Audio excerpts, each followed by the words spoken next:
What's up, YouTube? MainManSWE here. Hoping you're all doing awesome as always. I'm here live with my awesome Twitch audience, and we're gonna do a little breakdown of Season 4 trailer. I watched it live, you know, a few days ago when they had the event, and I was so blown away, and I was so happy for us.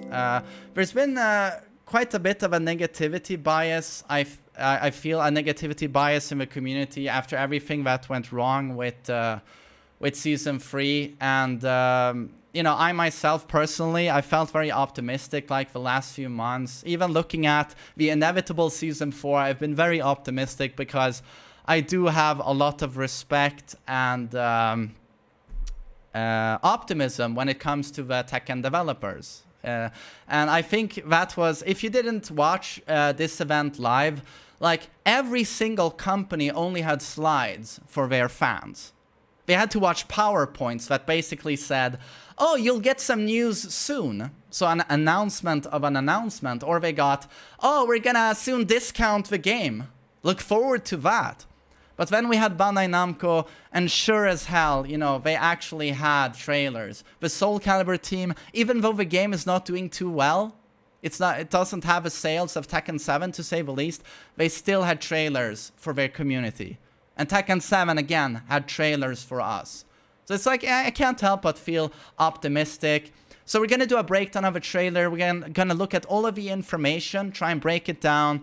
And I'm going to give some opinions on also some of the community members have been a bit reserved and feel that this could add to the problems that Tekken has right now. Bloating with characters and new moves, etc.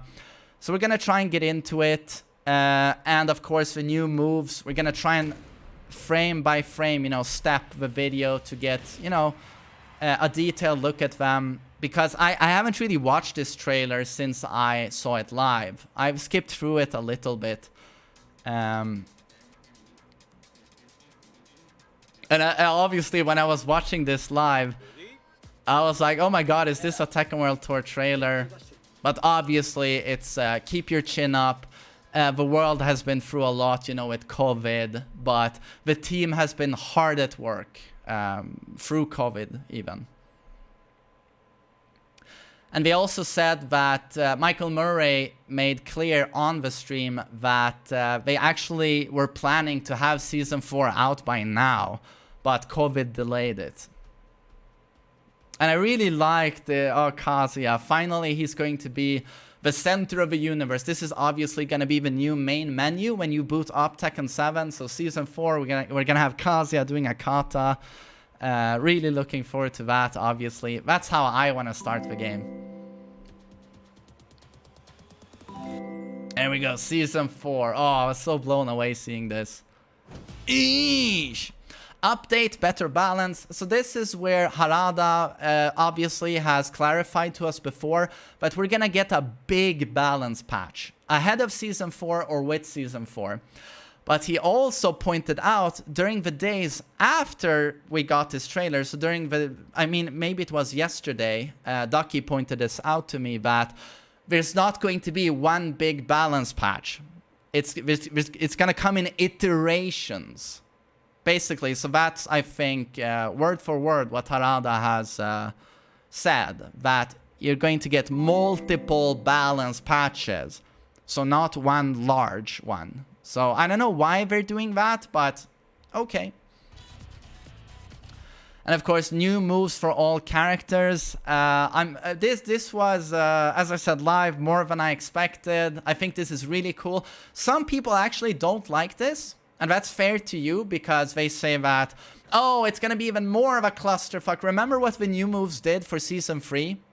And honestly, the Season 3 new moves, it was a little bit underwhelming, because for most characters, what it was extended combo utility. Bigger bound, bigger combos, more wall travel. I mean, literally, when you think about it, that's what most characters got. So that was not the hypest thing ever. It would have been nice to see more moves that gave different utility. Like maybe Kazuya having an evasive attack. Could be cool. Or more rage drives, you know, for characters. Yeah, I don't know. You know, shaking things up a little bit more than just giving characters more combos. But from what I remember when we saw this, it's like, this doesn't seem like combo extending moves. So we're gonna step here. This seems like Baek Do-san's, so Hwoarang's master, his Raha. He has a move in Tag 2 and Tekken 6 where he specifically shouts, Raha. And it's a hop kick from Flamingo that launches on normal hit, and it's minus 14 on block. Now, we don't know the properties of Hwoarang's Raha here. And I think Baek, correct me if I'm wrong, but didn't he do it with his left oh god, my voice. I still have a cold. His left leg. This is the right leg.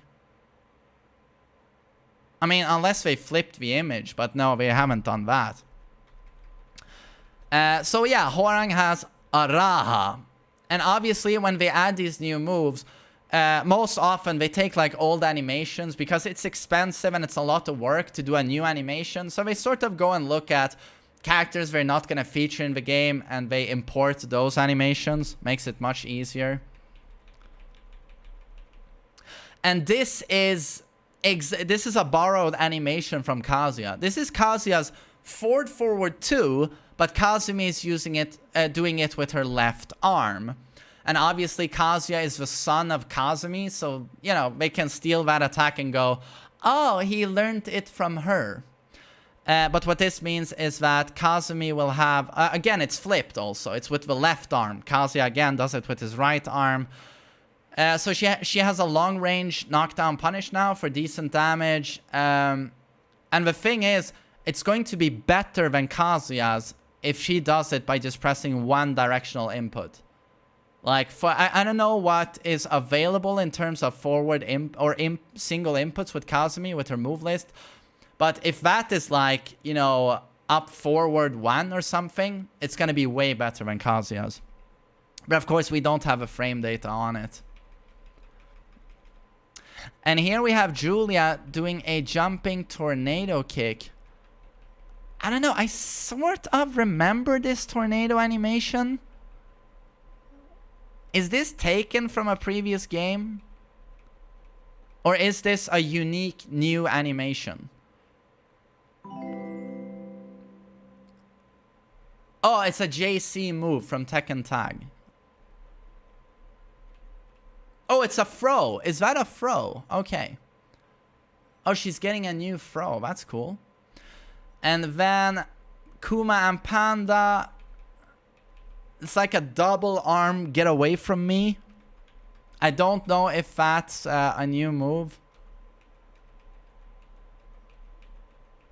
And here we have Asuka doing a very Asuka-esque power knockdown mid, it seems.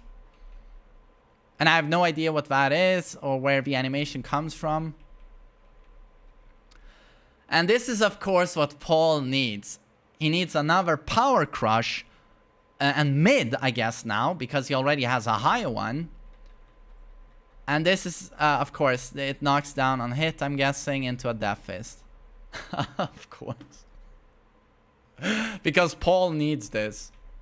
It was so funny in Season 3 where you noted that, okay, Paul now has a free to cancel. Okay.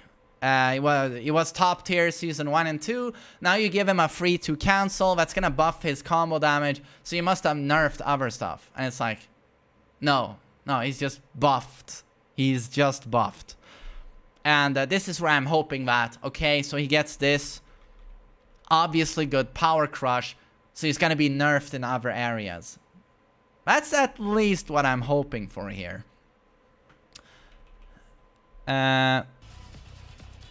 So I'm optimistic with the new moves. I feel new moves really freshen up Tekken. That's one of the things I look forward to the most when we have a new entry into the series. Like, oh my god, I wonder how they changed my characters. So this is hype. I can't wait to see what Kazuya's new move is. But obviously, in terms of balancing, it's a big challenge for the team. They already have, you know, a lot of things to fix without new moves. So yeah, I'm really hoping they pull it off. And then we have a Tekken Prowess online. And here you also see the new health bar. So it's not a banana anymore with yellow and green. Now it's sort of an energy drink with this turquoise, blue, green, and then the orange. I don't know how I feel about this. It's not super sexy. I think I prefer like season 2 purple. But there you can see Tekken prowess 8,625. That actually is a very specific number. We still have no idea what this is. If it's sort of an online ranking, like overall, you know, global leaderboards on every character or player. Or if it's like a point system where with every match you get sort of a point and that it actually accumulates over on every character you play. That every player has one Tekken prowess point that builds up with every character they play. So that I guess you can spot Smurfs very easily, basically. If someone has like 20 Tekken God Primes, but he's playing in Mighty Ruler and he has a Tekken prowess of like, you know, 1 million, you'll be able to tell like, oh, immediately, oh, this is gonna be a very, very strong player, stronger than most Mighty Rulers. So I don't know, we don't know exactly what this is yet. And here we have someone with a Tekken prowess of 70,000 and it's in red. Maybe that's the max? I don't know. I'm guessing it's going to be one of these, like, you can tell if a player has mastered, like, multiple characters or just played a lot. And someone said, I don't know if it's accurate, but a lot of people have been saying that Murray said live on stream that they're going to do a rank reset. You know? I think that would be a very hype and cool thing. That we all go back down to like Vanguard or Mighty Ruler, whatever, you know, take it back a notch and clear out all of the cheaters, you know, do sort of a big spring cleaning in the ranks. I mean, I would like that because it's getting kind of dull, you know, Kazuya being Tekken God Prime since forever. Would be nice to, you know, do all of that shit again. And with maybe a reformed ranked system. Could be cool.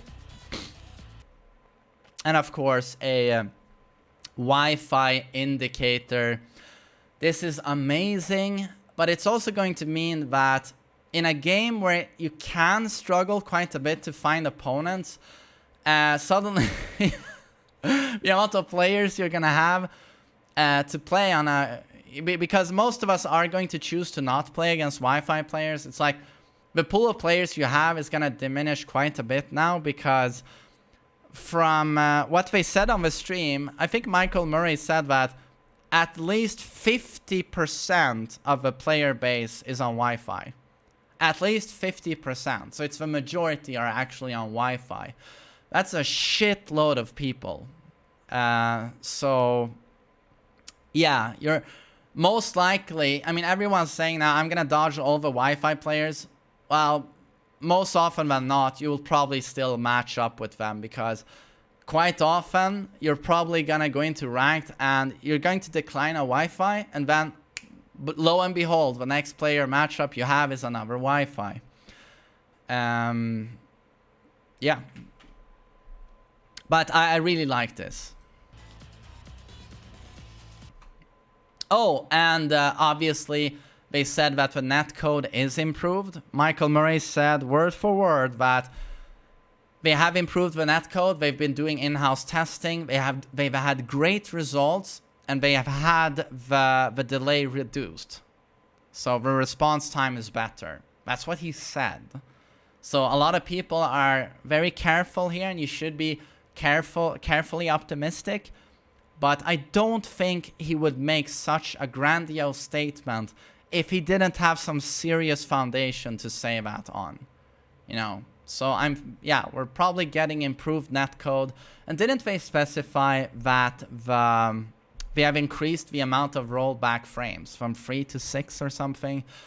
I'm really hoping here that I get a very stable connection, for example, with US players. That would be amazing. So I'm very... this is obviously one of the greatest things about this announcement, that the netcode is going to be better. So we'll see how much better. But that's one of the things I definitely did not expect. I did not expect better netcode. improved online functionality with Wi-Fi and all of that, online prowess, potential rank reset, new moves. I was just expecting a balance patch in characters, so I'm happy. And this is Kazuya, obviously, in the new main menu sequence, punching another dude's fist.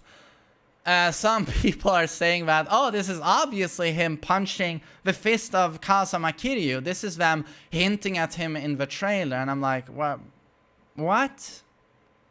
This is obviously the new main menu. They would never feature a guest character in the main menu screen. I don't think that would be fitting. They would use legacy Tekken characters. And you really think that is how they would hint at Kazama Kiryu in a season trailer? Absolutely not. And I'm thinking that is probably Heihachi's fist, or, you know, insert any other legacy Tekken character here. I just don't see at all how that would be Kazama Kiryu.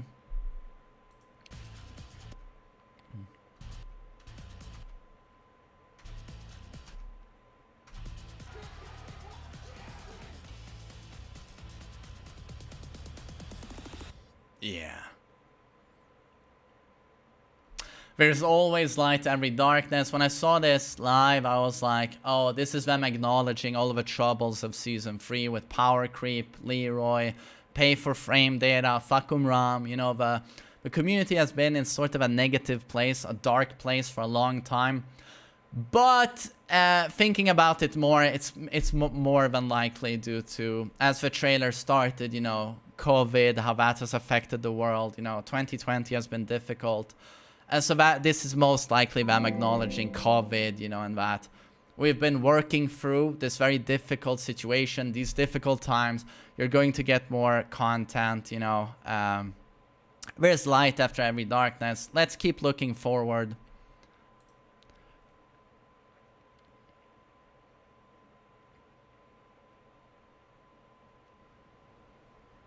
And this is where I was like, oh, yes, we're gonna get a character reveal trailer as well, but obviously we only got this environment backdrop and whatever that building is called, traditional Japanese.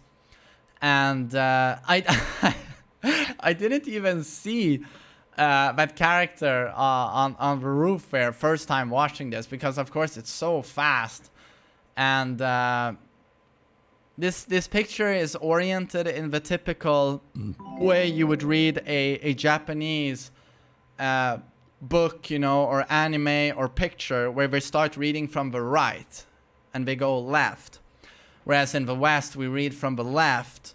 So maybe a director who was going for a Western audience would place the character more towards the left. I just missed this. I was looking at the mountain. I was like, oh yeah, that's a cool looking mountain there. But so that character, I think, quite obviously is Kunimitsu. I don't see who else it could be. I saw a lot of people mentioning Sekiro, but that can't be the protagonist of Sekiro, right? I mean, that looks like a female silhouette. It certainly looks like Kunimitsu, even though it's tiny. I'm thinking for sure that's Kunimitsu. It's 100% female. I've seen people zoom this picture. 100% female. Yeah. Who else could it possibly be if you want to be 100% realistic?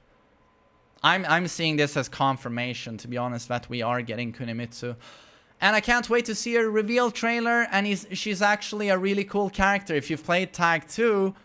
They were extremely ambitious bringing her to that game. They gave her so much cool utility and some of the most badass animations you'll ever see in a moveset. So, yeah, I'm cool. But is the game bloated with 50 characters? You bet your ass it is. We have way too many characters already. So adding Kunimitsu, who is, you know, a vortex tornado of crazy ass flips and tornado kicks. Yeah. Yeah, get ready for that matchup. Like, even me saying that it's cool, you know, it's gonna take about a few hours of playing against Kunimitsu's day one, and then you're gonna go, did we really need this? Bloated game, but Kunimitsu's cool.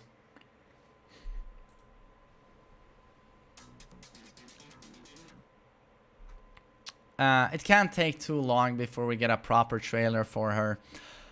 Season Pass 4 coming fall 2020. Again, fall, that's in September is fall month, right? And we already know that we're going to have online tournaments beginning with what? The middle of September, 14th or 15th. I don't remember the exact date, but certainly they will have Season 4 out by then. I mean, right. They won't start their online tournaments with Season 3. So I'm more than likely we will get Season 4 just like we got Season 3, 2, etc. We get it at the first or second week of September. But it shouldn't be too long before we get a proper release date and some more details. A Kunimitsu trailer. Most likely there will be additional characters. I mean, remember that picture with Lee at Shinjuku, the street backdrop? You know, there is obviously more stuff coming, and I'm still thinking Kazama Kiryu could make it. But yeah, I don't see Kazuya's fist colliding with another fist as, you know, this, a big Kiryu reveal. I think now you're a little bit desperate. But I'm very optimistic and I'm very happy about this. Online and new moves, online prowess, the balance patches. Again, I really hope they fix the big issues. Buff Gigas, nerf Leroy, and Fakum Ram and Geese and many other, you know, usual suspects that are too strong. I'm quite optimistic about this. Looking forward to it. So I hope you enjoyed my breakdown, and I hope you look forward to getting hop kicked by Hwoarang, because that's certainly what we all were missing with the Hwoarang matchup.